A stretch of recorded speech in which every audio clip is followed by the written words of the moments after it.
Patrick had regained consciousness, but was afraid to move. He tried to control his breathing, not to give himself away. His face, too, needed to be controlled, his expressions, that is. There was no telling what his visitor might notice: a quivering lip, a wrinkle between the eyebrows, a convulsive exhalation. Though he was bandaged like a mummy, there was still risk. What the man couldn't control was his heartbeat and pulse. His heart, submitting to the suffocating feeling of fear, persistently pounded out at Carter. Patrick was afraid of his wife. Of course, there are many jokes about husbands fearing their wives. However, Patrick's fright was of a different sort. He had recently learned that Melissa was the reason he had gotten into an accident and ended up on the operating table. And he also learned that Melissa didn't want to stop there. The blonde, tanned woman, dressed in designer clothes bought with Patrick's money, wanted to finish things off. That's what she was saying on the phone, not realizing her husband could hear her perfectly well. Normally, Melissa was more calculating, but the stress of the last few days had thrown her off balance, made her careless. The nurse, who had recently entered to check Patrick's condition, had convinced Melissa that the man would be out for a long time. He was given strong anesthetic drugs, the hospital employee had reported a while ago. They caused severe drowsiness, so your husband will sleep for 2 or 3 more hours. You can wait here or go down to the cafeteria. Melissa, theatrically sobbing, said she would stay by her husband's side. The voice of the unhappy wife contained so much sorrow that even an Oscar-winning director would have been impressed. The nurse left, and Patrick began to come to his senses. He heard the conversation between the nurse and his wife as if through water. The drug injected into him was indeed strong.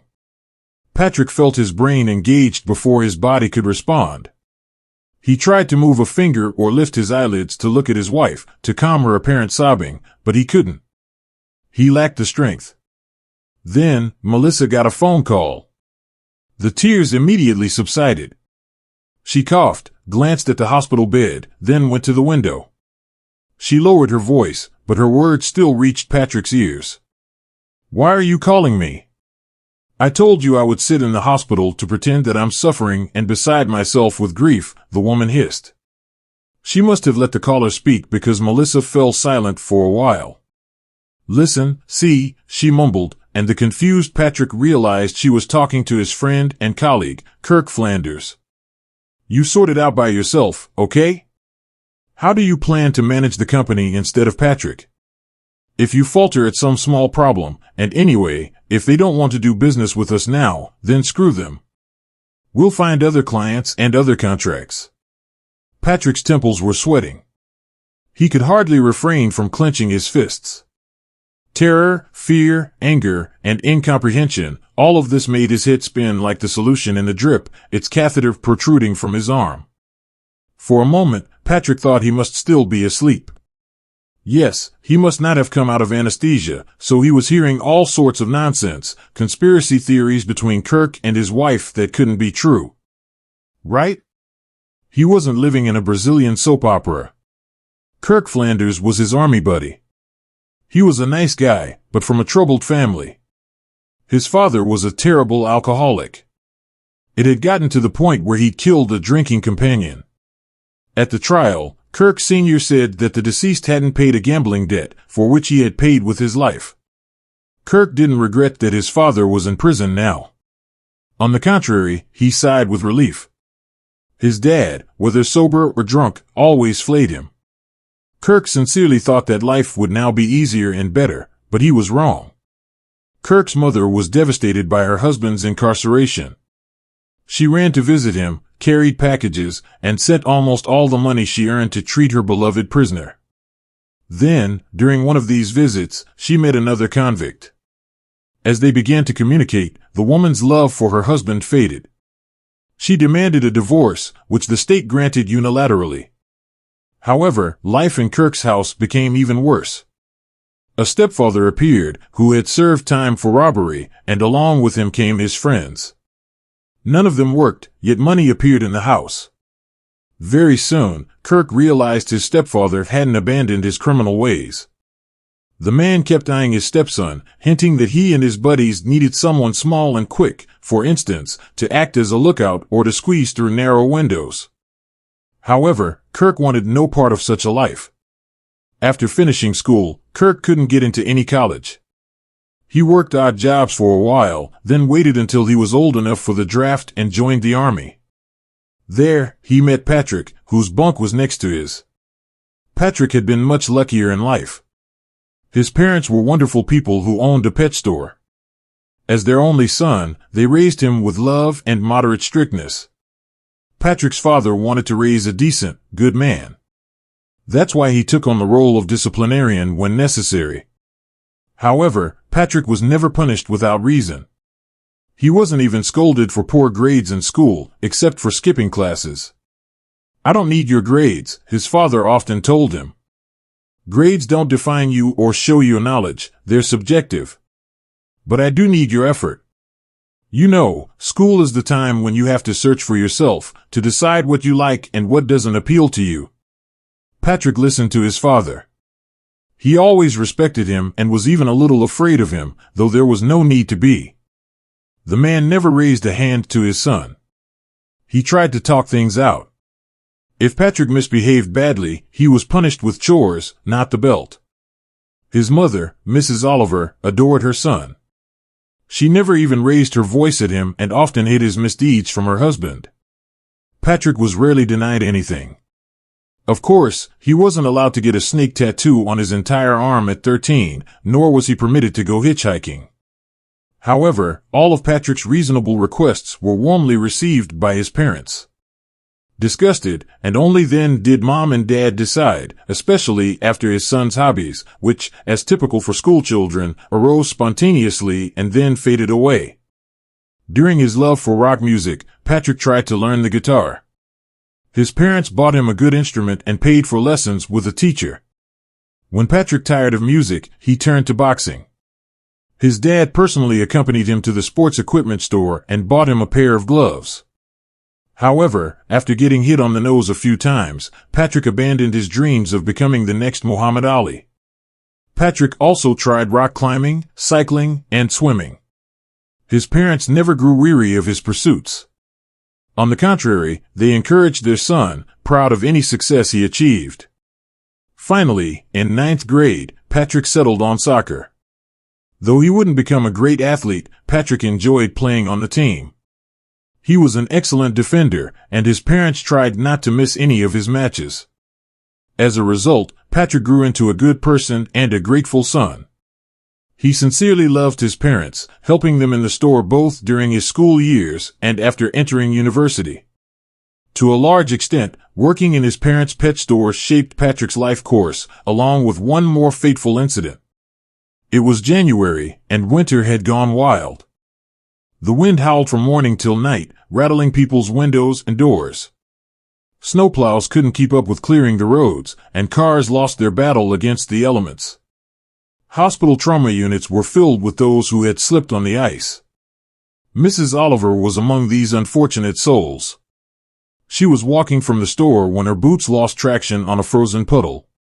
The woman fell, hitting her head and arm. She felt pain in her arm immediately but thought it was just a bruise. However, her hand began to swell rapidly. Seeing his wife's condition, Patrick's father quickly put her in the car to take her to the hospital. Patrick wanted to accompany his parents, worried about his mother, but his father explained there was no point. "There's no need for everyone to crowd the hospital," he told his son. "So please take care of the store. The goods will be delivered soon, and you'll handle the receiving. Can I count on you?" Patrick nodded, sensing that his father's words carried more weight than a simple request to mind bags of pet food. It was the first time he was entrusting his son with his brainchild, his store. Patrick stayed at the store. The delivery went smoothly, and there were few customers. Then his dad called to say his mom had a cast, but would be fine. The young man was frankly bored behind the counter when the door opened. Frosty air slipped in stealthily, as if it had been waiting for this moment, bringing a couple of snowflakes with it. Patrick watched the snowflakes settle on the mat and began to melt, evaporating. He then looked up at the visitor, forcing a polite smile. However, his smile faded faster than the snowflakes in the warm room. "Can you help me, please?" whispered a girl who looked slightly younger than Patrick.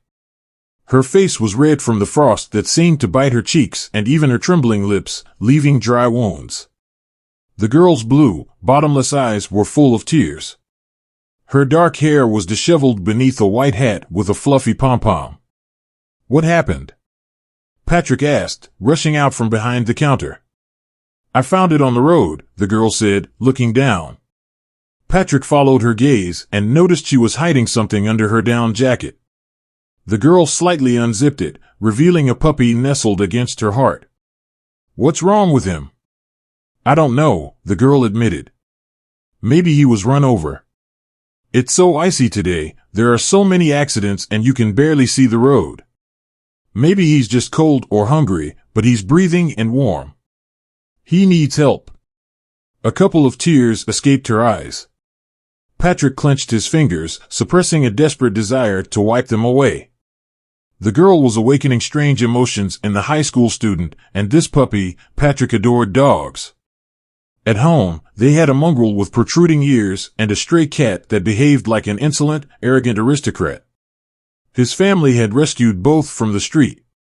However, Patrick had never been involved in treating pets. "We have a pet store, not a veterinary clinic," Patrick replied regretfully, confused. The girl bit her chapped lip for a moment, causing one of the wounds to burst and bleed. Then she nodded. "Yes, I know. I'm sorry, I was just confused. And then I saw your store. I thought maybe. I don't know where to take him." Patrick realized she was about to leave, but he didn't want to let her go. "Wait. I know where we can go. My father works with a clinic. I think they can help," he said hurriedly. "We've taken our pets there many times." When Patrick picked up the phone, he noticed hope flashing in the stranger's eyes. Warmth grew inside him, along with a desire to help both this wonderful girl and the puppy whose nose was visible, peeking out from her jacket. In the end, Patrick failed in his father's assignment. He closed the store early and ran off with a strange girl to save a dog. However, when Dad found out about it in the evening, he wasn't the least bit angry. He said that Patrick had made the right decision. The puppy was saved, though hungry and with hypothermia. The vet promised it would live a long and happy life if placed in good hands. Both Patrick and his new acquaintance were relieved by these words. Rhonda, the puppy's rescuer, was nearly in tears. She promised to take the puppy home personally. Patrick paid for the vet's appointment and the necessary medicines from his own pocket, much to Rhonda's embarrassment. They met again later when Rhonda went to the pet store to buy food for the puppy, along with bowls decorated with paw prints and a couple of toys. She kept the dog and named him Snowy. "When I first saw him, I thought he was a strange snowdrift," she admitted with a soft smile. They got to talking. Rhonda shared that she was in the 9th grade and wanted to become a doctor. That day, when I found Snowy, it strengthened my desire to help people and maybe even animals if I have to. My grandfather was a doctor and my grandmother was a nurse. They're both retired now, but they often discuss their work," she said. Then, looking at Patrick with her blue eyes, so beautiful and naive, she asked, "Are you finishing school soon? What do you plan to study?" Patrick didn't even think about his answer. Wanting to impress the girl he liked, he blurted out, "I plan to open a veterinary clinic." Rhonda's eyes widened, much to Patrick's delight, her mouth opening in a silent "oh." That was all Patrick needed. He cleared his throat, puffed out his chest, and stated confidently, "My parents own this store, so I'm destined to work with animals. However, I don't want to work here. I want to run a clinic for those who can't take care of themselves. I think we'll treat not only pets, but also help street animals. We'll provide treatment and organize charity events." Patrick became more animated as he spoke, seeing the admiration in Rhonda's eyes. In the end, Patrick spun such a tale that he began to believe it himself. He even discussed it with his parents, who, as usual, agreed with their son's plans. After weighing the pros and cons, "It's a good idea," Dad nodded. I'll talk to my friend who runs the veterinary clinic where you took the puppy. You can intern with him alongside your studies, and I have enough contacts to support you. Rhonda continued to visit the store for a while, then disappeared. Patrick hadn't thought to ask her for her phone number. However, he remained true to his word. That one rescued puppy and casual conversation with Rhonda had ignited a lively interest in him. He became passionate about the new idea, deciding to become a veterinarian and open his own clinic. Patrick entered university and then went straight into the army. He didn't want to dodge the draft, preferring to fulfill his duty to the motherland before pursuing his career. It was in the army that he met Kirk. Kirk Flanders was younger than Patrick Oliver, but they became close friends. Patrick noticed that no one came to Kirk's oath-taking ceremony, so he introduced him to his friends and family. Later, he often asked his mother, when she visited on weekends, to bring Kirk homemade pies and other treats. Mrs. Oliver was happy to oblige. She cared for Kirk, such a young and sweet boy. By the end of his military service, Kirk had become an integral part of the family. He became like a brother to Patrick and a son to his parents. But who could have known what their kindness would lead to? After the army, thanks to his father's support, connections, and finances, Patrick quickly found his place. He opened a small clinic, and success soon followed. Before long, Patrick owned a network of popular animal clinics throughout the city and region. He even opened branches in rural areas, where they helped not only house cats and guard dogs, but also cows, horses, and other farm animals. Kirk, who had no formal education and had always been a wanderer, became Patrick's assistant. Patrick took Kirk under his wing, gave him a job at his office, and taught him everything from scratch. It must be said that Kirk did well, striving to justify his friend's trust. Everything seemed to be going well in their lives. However, the Trojans and Greeks also thought that everything was fine until Helen from Sparta became the catalyst for war. So, Melissa entered Patrick's life, turning everything upside down. She was a gorgeous woman who knew exactly what she wanted. Melissa exuded a frenzied energy. It was immediately clear she wouldn't be content keeping house, raising children, or cooking dinner. No, she was a different breed of woman. Yet, Patrick managed to make Melissa's head spin. Patrick's parents weren't thrilled with their son's choice, but they held their tongues at first. Patrick reveled in passion at nights with his sultry wife and the admiring glances directed at Melissa. But soon, his rose-colored glasses slipped off. A year after their wedding, their relationship began to deteriorate. The couple seemed to wake up and realize they spoke different languages. Both were at fault. Melissa had married Patrick for his money, while he had taken a beautiful shell devoid of substance as his wife. Now, he had to deal with the consequences. Melissa, it turned out, was a handful. Before the wedding, she hadn't tried to get rid of Patrick's dog, but after getting married, she suddenly claimed a severe allergy.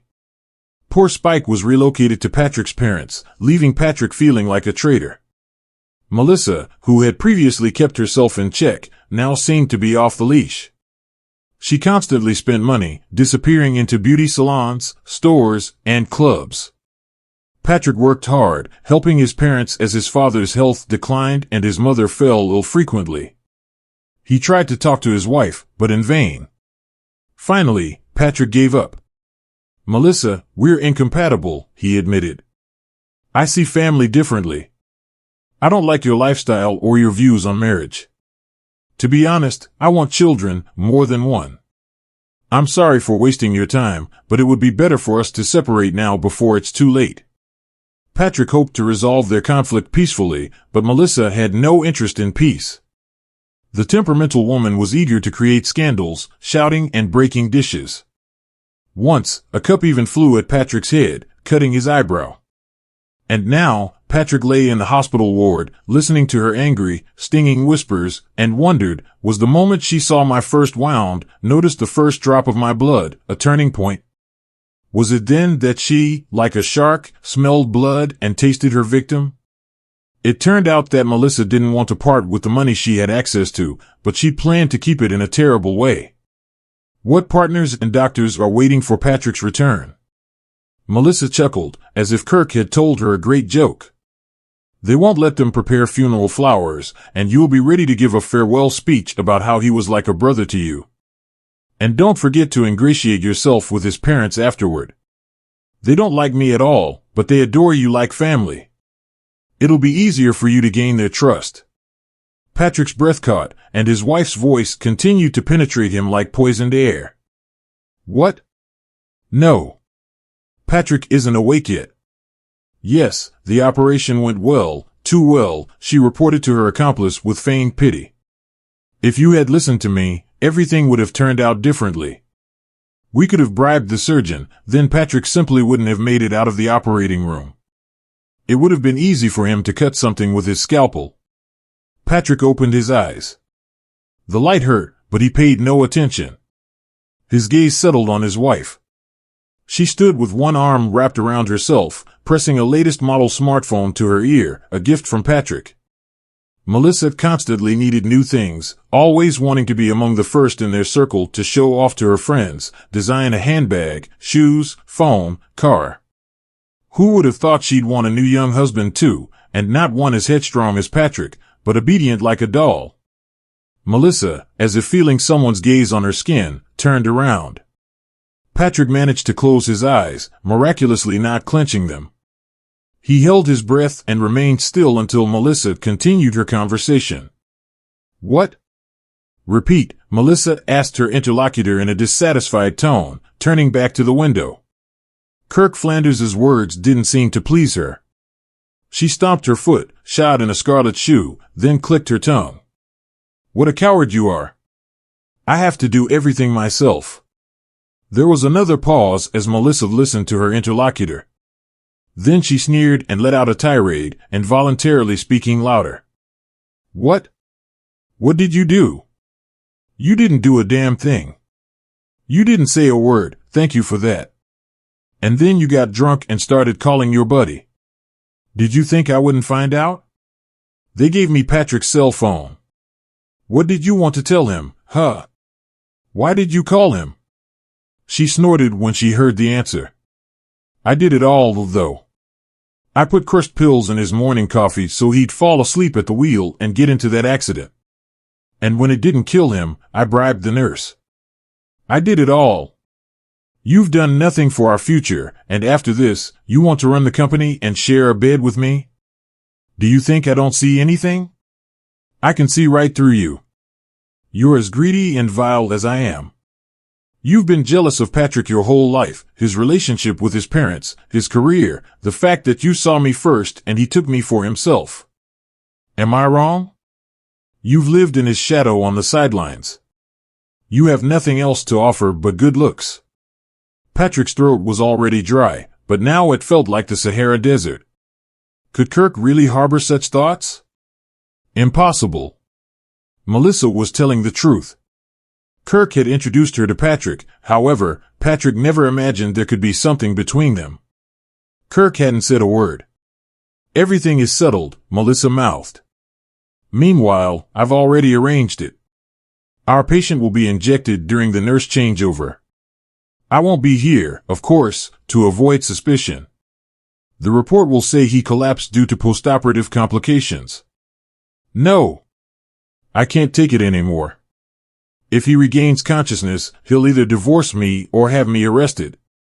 Do you think he's that naive? Won't he remember the drink I gave him and how he passed out afterward? I'm not risking my future. Keep your mouth shut, otherwise I'll drag you down with me. You'll end up where your father did. It's too late for remorse.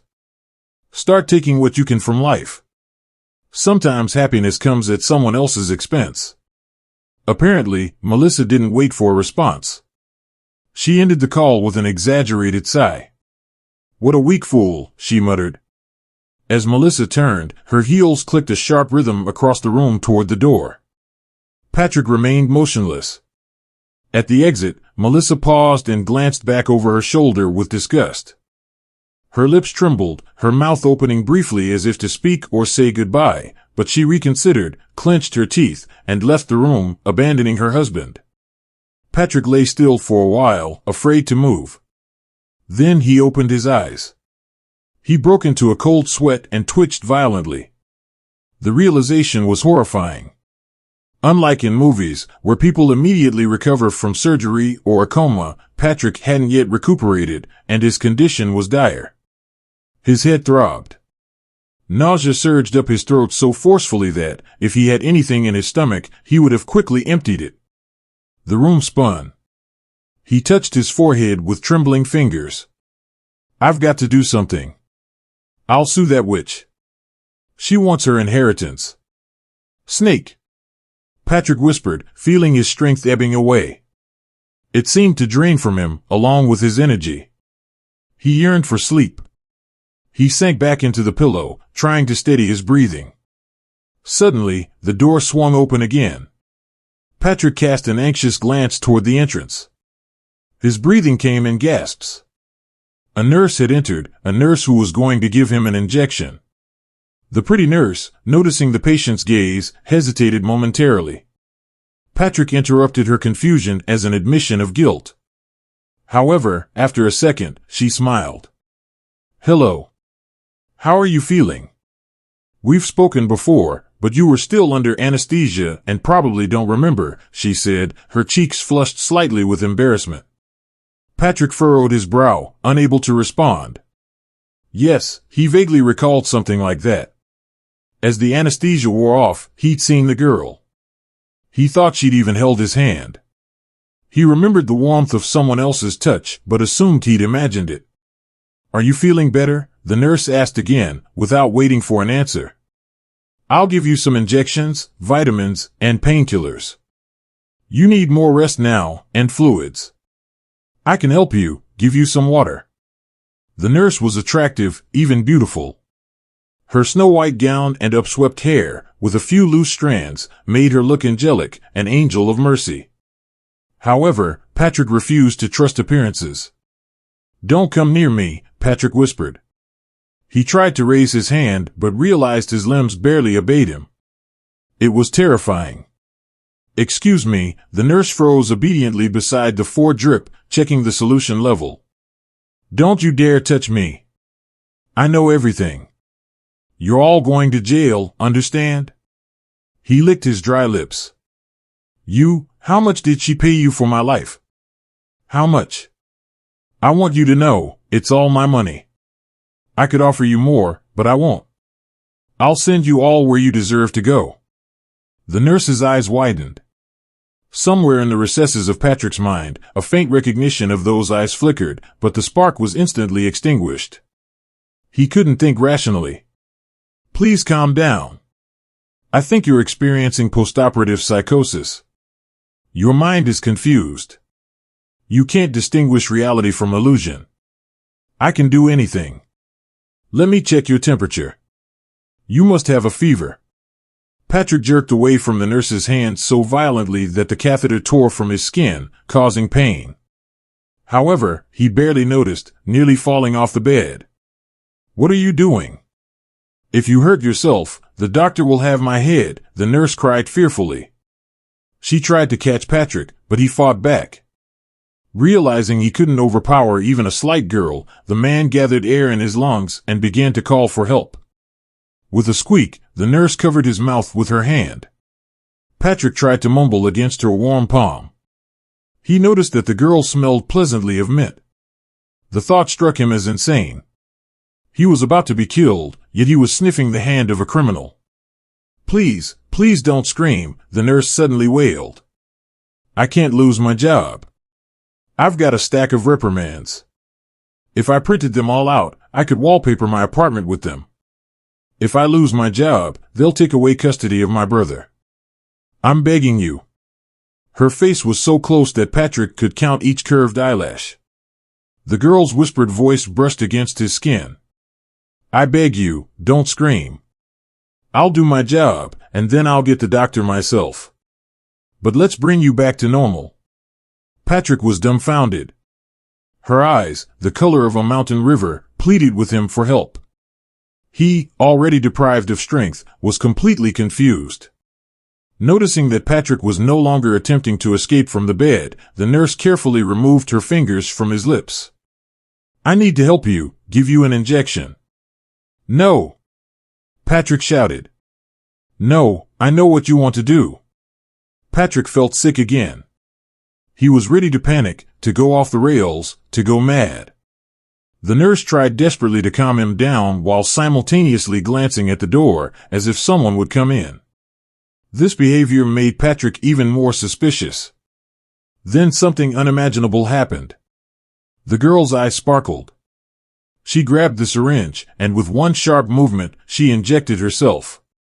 Then she exhaled, blowing the longest strand from her face. Vitamins, she muttered. There are just vitamins in here.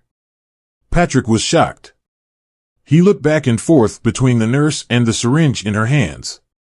Quite convincing and also demonstrative, he whispered. She shook her head and sat down on the edge of the bed. I don't get paid enough to put up with all this, she whispered softly, but Patrick heard. Patrick felt ashamed, looking at her hunched figure. He felt the need to explain the reason for his hysteria, that his tongue wouldn't cooperate, and could he trust her? Then she straightened up and looked at him over her shoulder. More hair broke free from the bun framing her pale face with huge lake eyes filled with clear water. Patrick looked at her, realizing he wanted to catch something important eluding him, but what? And then it hit him, Rhonda. The man exhaled. The nurse's lips trembled. She squinted for a moment. Yes, she whispered, smiling weakly. Do we know each other? Patrick knew his face was hidden by bandages. No wonder she didn't recognize him. And how many years had it been? Rhonda, he whispered. Rhonda, it's me, Patrick. Remember the puppy? Snowy. With excitement, he tried to sit up again but groaned, feeling the pain in his ribs. Rhonda fussed and helped him lie down. Her hand slid over the patient's shoulders, fear and suspicion evaporating. Patrick exhaled, relaxed, his heart returning to its normal rhythm. He knew Rhonda wouldn't hurt him. He just knew it for sure. Patrick, it can't be you, she gasped. The man smiled weakly, feeling that he was losing consciousness again. Rhonda, don't go, he begged. Don't go, please. I haven't lost my mind. I heard a conversation between my wife and my friend, almost my brother. I'm a dead man, you know. Patrick lost consciousness, but the last thing he heard was Rhonda's promise to take care of him. He believed her. There was no one else to believe in anyway, and a man needs hope. Patrick woke up when sunlight was streaming through the window of the ward, flooding the floor with light, touching the walls and everything it could reach. The man wrinkled his nose, then groaned. He was alive. Either his execution had been postponed, or Patrick, noticing something strange, turned his head. Rhonda was asleep in the chair. An open book lay on her lap. Rhonda, called the man hoarsely. Rhonda! She jumped up from her seat, the book falling from her lap. Dmitry Yurovich, I wasn't sleeping on duty, I was just resting my eyes, thinking, she muttered, looking around for the head doctor. Then Rhonda found Patrick's face with a cloudy gaze. Phew, she rubbed her face with her palms. Thank God. I thought I was caught again. The woman collapsed back into the chair. Patrick kept looking at her, afraid to even blink. Did you spend the night here? Rhonda nodded, taking her palms away from her face and yawning. What was I supposed to do? You were saying some scary things. You were already falling asleep, but you mumbled something about poison injections, doctors. Honestly, I'm not sure if you're not talking nonsense. Patrick, however, if I had just left, I wouldn't have been able to sleep well tonight. Then Rhonda got up and began to check the man's health. The doctor hasn't made his rounds yet, but I'm sure everything is fine, she said. Rhonda, where did you disappear to? Patrick couldn't help but ask. Yes, now he had much more serious problems, however, the question had been nagging at him since his youth. Rhonda paused, then began her story. Her voice was devoid of emotion, as if she had grown too accustomed to recounting it. My parents died. My aunt took me, my brother, and the puppy, Dad's sister. She never liked my father, though. She thought his parents loved him more and was jealous. I don't even know why she came for us if she didn't want us. Rhonda bit her lip, and Patrick realized this habit must have stemmed from her childhood. Tyler was only 2 years old then. I was older. My aunt tried to bully me, but I wouldn't let her, so she switched to the weaker ones, Tyler and Snowy. Snowy got it first. I came back from kindergarten with Tyler, and the puppy was gone. My aunt said he'd run away, but she grinned. She had thrown him out herself. We never found Snowy, even though we put up notices all over the neighborhood. Rhonda paused for a moment, then continued. I had to finish high school, but college and medical school were out of the question. My grades dropped terribly after losing my parents, and I could only think about my brother, not about biology or chemistry. Did your aunt hurt Tyler? Patrick asked. Rhonda sighed once. I didn't have an opportunity to pick him up from kindergarten. I arrived late. He was upset. I asked my aunt if I could go get him. The kindergarten was just steps from the house. She glared at me and said if I went after him, he might get lost like Snowy. I was terrified then, more scared than I'd ever been, even at my parents' funeral. She let out a shaky breath. Patrick wanted to hug her but didn't dare. In the end, I went to nursing courses, not wanting to give up on working in a hospital. I realized I'd never become a doctor. Then I started working part-time. I was a nanny at Tyler's kindergarten, and when he went to school, I quit. I changed jobs and got custody of my brother from my aunt. She was furious because she had been getting money for us, but the court sided with me after hearing what Tyler said. I promised my aunt I'd ruin her if she didn't give me my brother. Tyler and I have been together ever since, but there are often difficulties. Soon we'll have another inspection, which is why I was afraid of being fired at the wrong moment. A head doctor can't stand me. To be honest, I'm thinking of quitting. Later, Rhonda shared a bit more about her life with Patrick. The man felt immense sympathy for this brave young woman. She kept quiet about the real reason the chief doctor disliked her. She had refused his advances for a secret relationship. He was married but had a weakness for young, beautiful nurses. Rhonda had rebuked him rudely, not wanting to be anyone's mistress. The doctor hadn't forgiven that and kept a close eye on her, constantly threatening dismissal. Patrick also shared his own story. He briefly relayed to Rhonda the conversation he had overheard between his wife and another person. Rhonda was stunned. "We should go to the police," she said. "Yes, probably, but what if they think I'm just paranoid? Like you did at first? Some people have visions of aliens after anesthesia. I see a conspiracy." Rhonda thought for a moment, looking at the bandages hiding Patrick's face. "Then we'll just bring them out in the open," she said, as an idea formed in her mind. Later that evening, two people entered Patrick's room, where he lay sleeping peacefully. Kirk and Melissa glanced at each other, listening to the silence. "I wonder why the hell he called us here at the same time," Melissa muttered, closing the door behind them. Kirk looked troubled. He avoided his friend's gaze. Melissa clicked her tongue. "Don't look so grim." "This isn't a funeral yet," Kirk shuddered.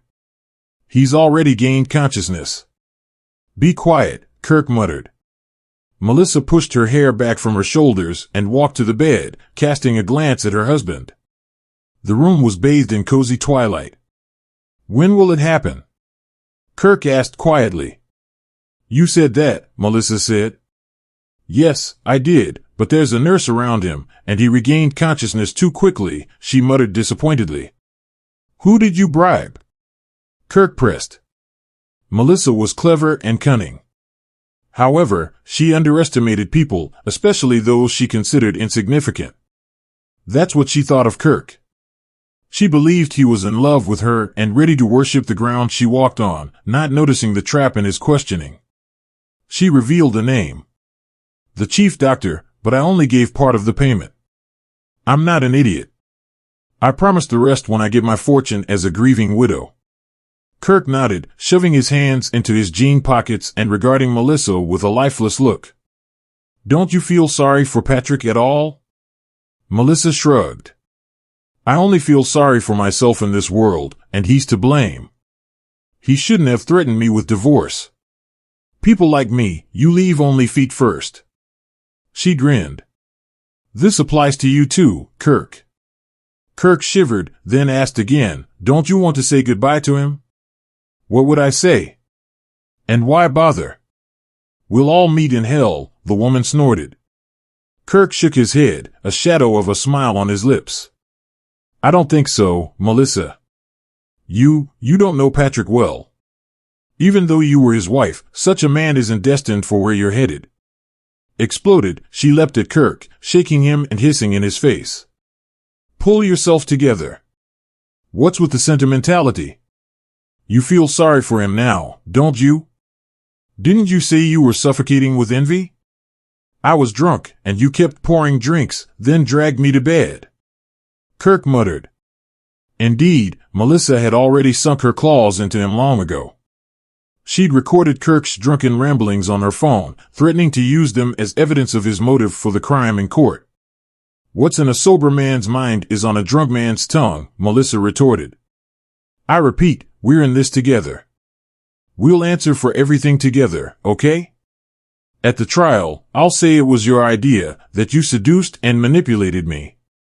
They'll believe me, not you. After all, I'm the best liar in the world. Kirk looked into her eyes. You're right, we will answer together. Except I've already resigned myself to paying for my actions. Have you? Melissa frowned, noticing the change in his look and tone. Before she could answer, Patrick rose from the bed, realizing she'd been caught. Melissa squealed and pushed Kirk away. Instead of running for the door, she grabbed the nearest object, scissors, and raised them over Patrick. He deftly ducked under her arm, pushing her aside.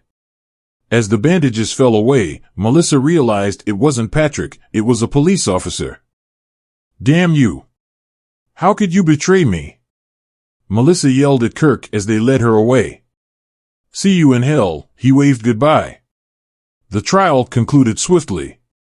Melissa received a long sentence, trading designer dresses for prison uniforms and a new, less flattering haircut. Kirk confessed. It emerged that Patrick had called him the day before, inviting him to the ward. Kirk had immediately come clean, repenting on his knees and even crying. In the end, he was offered a plea deal, which Kirk accepted, resulting in a lighter sentence. Patrick wasn't sure if he could revive their friendship or trust Kirk again. He understood that Kirk had been a broken man since childhood, struggling to trust others, yet the pain of betrayal still haunted him. Patrick and Rhonda began a relationship. Patrick befriended the now grown-up Tyler, becoming not a father figure but a kind friend and older brother. Patrick's parents adored their son's girlfriend, welcoming both Rhonda and Tyler into the family with open arms. A year later, Patrick and Rhonda married. Shortly after the wedding, the young wife discovered she was expecting a child.